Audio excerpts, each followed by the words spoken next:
بسم الله الرحمن الرحيم. الحمد لله نحمده ونستعينه ونستغفره ونؤمن بالله ونتوكل عليه ونعوذ بالله من شرور أنفسنا ومن سيئات أعمالنا، فمن يهده الله فلا مضل له ومن يضلله فلا هادي له. نشهد أن لا إله إلا الله وحده لا شريك له ونشهد أن محمدا عبده ورسوله صلى الله تعالى عليه وعلى آله وأصحابه أجمعين. اما بعد، السلام علیکم و رحمت الله و برکاته. میخواهیم صحبت کنیم در بیان فرارسیدن ماه مولود رسول اکرم صلی الله علیه و سلم. حبیبم را کسی که دوست دارد و را مالک و دوزخ کی درآورد. اینک باز ماه مولود رسول اکرم صلی الله علیه و سلم فرا رسید. آن ماهی که در آن خدای منان برای بندگان خود با رحمتش فراگیر خود پیامبر گرامی قدرش را زیاده از 14 قرن پیش در همین ماه به دنیا آورد و حبیب خدا محمد مصطفی صلی الله علیه و سلم از زمان طفولیت خداوند او را در یک منطقه، در یک قبیله به دنیا آورد که در آن قبیله مردم در جهالت و گمراهی و شرکیات و اینچنین از بین رفته بودن قدر انسانی یعنی به دنیا آورد تا زمان پیامبر گرامی محمد مصطفی صلی الله علیه و سلم و پیامبری مبعوث شدنش در بین انمین مردمی که افعال وحشانیت داشتند که انسان را انسان حساب نمی کردن اگر او پولدار و مالدار نمی بود، اگر او صاحبی یعنی اشراف نمی بود او را، و اینچنین چی در خوردن ربا و چی در حقهای انسانی پایمال کردن و خصوصا چی در به قدر نگاه داشتن زنها که تا زمان پیامبر دین مبین اسلام محمد مصطفی صلی الله علیه و سلم با عنعنه و جشن گرفته دخترهای خود را زنده به گور می بردن، پیامبر گرامی محمد مصطفی صلی الله علیه و سلم به دنیا آمد و تا زمانی که 40 سالگیش به پیامبری مبعوث گردید او در برابری که مردم در جهالت و شرکیات و گمراهی و خرافات و خرافات پرستی آغشته بودند، پیامبر خدا صلی الله علیه و سلم از همان زمان طفولیتش نه به یگام کس دست به گریبان شده است، نه یکام کس را سخن قبیح گفته است، نه غیبت یگام شخصیت را کرده است. آنچنان هم رفتار و هم گفتار و هم اخلاقی که اخلاق حمیده از زمان طفولیتش خداوند به او نصیب گردانیده بود و در برابر این قدر اخلاق حمیده والایی که رسول اکرم صلی الله علیه و سلم داشتند، همون مردم جاهل و گمراهی دوره جهالت او را با کنیه محمد امین می‌خواندند. زمانی که پیامبر گرامی محمد مصطفی صلی الله علیه و سلم را خداوند به پیامبری مبعوث گردانید و به خاطری که این کنیه محمد امینی به او آراسته بود، مردم خود را خصوصا اولا خویش و تبار خود را به دین مبین اسلام دعوت نمود که خدا را یک و یگانه بدانید و من محمد صلی الله علیه و سلم را پیامبری برحق. و همون لحظه در روزهای اولی که این اعلام را کردند بودن نفران جانفدا و دوستان حقیقی که در بر پیامبر صلی الله علیه و سلم آمده در روزهای اول، چون به مثل ابوبکر و علی رضی الله عنهما و بعدان حضرت عثمان رضی الله عنه و بعدا حضرت عمر رضی الله عنه آمده ایمان آوردن، نزد پیامبر صلی الله علیه و سلم پا به پا در راه خدمت دین اسلام ایستادند. و در برابر این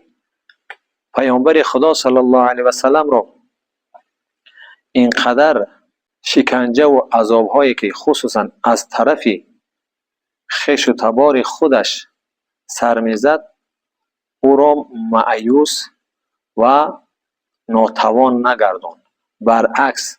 شجاعتی پیامبر خدا محمد مصطفی صلی الله علیه و سلم زیادتر میشد، تا چند که اشرافان قریش همون قدر نقشه ها میکشیدن برای از بین بردن دین مبین اسلام و این را متهم ساختن و دعوای دینی نو نکند گفته و ما را از این اشرافی و از این کارهای ناحقی که داریم مردم را زیر تسلط خود و این عقیده های جاهلانه داریم گفته این را از بین نبرن، هر روز نقشه ها می کشیدن و الله منان در برابر شجاعت و غیرت پیامبر صلی الله علیه و سلم نقشه های آنها را تباه می ساخت. تا درجه ناچار ماندن نزد عمکش ابو طالب آمدن، گفتن که ای ابو طالب نزد دادرزاده ات برو و با او تعیین کن که اشرافان قریش میخواهند که اگر خواهد که داراترین همین قبیله ها باشد، چقدر مال و متاعی که میخواهد، چاروایی که میخواهد و او ما میدیم و عیش و عشرتی دنیا بفارد، یعنی خواهان باشد از بین دوشیزنهای همین قریش کدامی را که میخواهد با او هدیه میکنیم و او با عیش و عشرت مشغول شود و یعنی مانع کار و زندگی ما نگردد. و این سخنها هم و این وعده های اشرافان قریش پیامبر صلی الله علیه و سلم را شجاعت و دلیریش را باز زیادتر گرداند. هنگام ابو طالب نزد پیامبر گرامی صلی الله علیه و سلم آمدن، این سخنها را وقتی گفتند که اشرافان قریش همین دعواها دارد، پیامبر محمد مصطفی صلی الله علیه و سلم از چشمان مبارکشان اشک جاری شد. اگر گفت مردم اشرافان قریش همون قدر قدرت و جرأتی داشته باشند، از یک طرف به دستم ماه را آورده دهند، از طرف دیگر آفتاب را، هرگز من از راه حق بر نمیگردم. اشرافان قریش اینقدر در غضب آمدن که بعد از سر رفتن عمکش نقشه از بین بردن حضرت محمد مصطفی صلی الله علیه و سلم را آغاز کردند و الله منان یعنی اجازت داد و فرمود پیامبرش را که محمد مصطفی صلی الله علیه و سلم را که از مکه مکرمه و مدینه منوره هجرت کند. و این مردی بزرگ، الگوی تمام اخلاق حمیده، پیامبر گرامی محمد مصطفی صلی الله علیه و سلم و مدینه منوره هجرت نمودند و مردان ابوالمرد، مردان شجاع و مردان فدا در راه خدا در مدینه در گرد و اطراف رسول اکرم محمد مصطفی صلی الله علیه و سلم ایستادند و دین مبین اسلام را تقویت و قوت دادند با امر الله سبحانه و تعالی. تا آخر عمرشان پیامبر گرامی محمد مصطفی صلی الله علیه و سلم از آن مسئولیت سنگینی که خداوند در عهده‌اش گذاشت چه سرپیچی نکردند و دین مبین اسلام را با امر خدا رونق دادند و مردم را، اهل اصحاب را تربیه کردند و اخلاق حمیده خود را و تمام مردم مسلمان تعلیم دادند، چنانی که می‌فرماید انی بعثت لاتمم بمکارم الاخلاق، من فرستاده شدم به سوی خلق برای به کمال رسانیدن اخلاق حمیده. زیرا اینکه تا زمان دین مبین اسلام در تمام گوشه و کنار دنیا اخلاق حمیده و کاستگی رفته رسیده بود و بودن شخصان صاحب اخلاق حمیده، لکن از فشار بعض اشرافان مشرک و اشرافان جاهل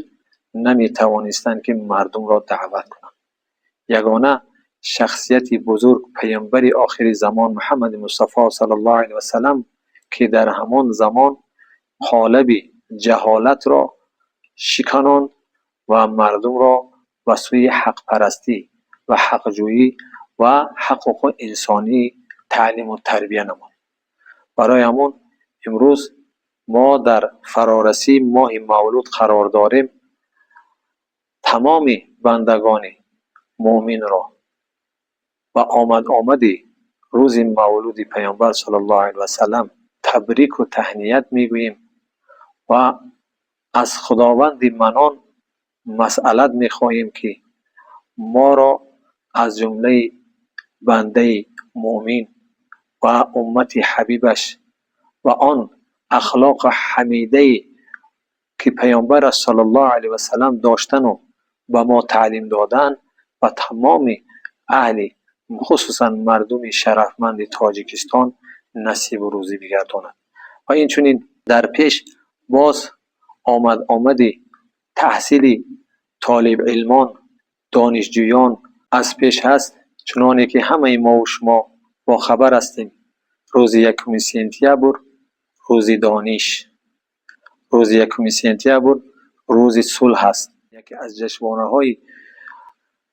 بزرگ و جشنواره‌های ما مردم شرفمند تاجیکستان می باشد که البته در امروز چقدر نورسان و جوانان و طالب علمانی که تشنه علم و دانش هستند از برای آموختن علم به آن دانشکده و دانشگاه ها و مؤسسه های تعلیمی سفر میکنند، قدم میگذارند و از خداوند منان التجا و زاری میکنیم که همون وعده ای که با زبان حبیب و محبوبش بیان کردن که کسی که در راه می رود که او راه علم است و او را به جنت می رساند، تمام دانش طلبان را خداوند به همان راه نصیب بگردان، عاقبت کارشان را به عالمی و دانشمندی برسان و آخرت روز قیامتش را همون جنت المأوا را سزاوار بگردان. و آخر دعوانا ان الحمد لله رب العالمین.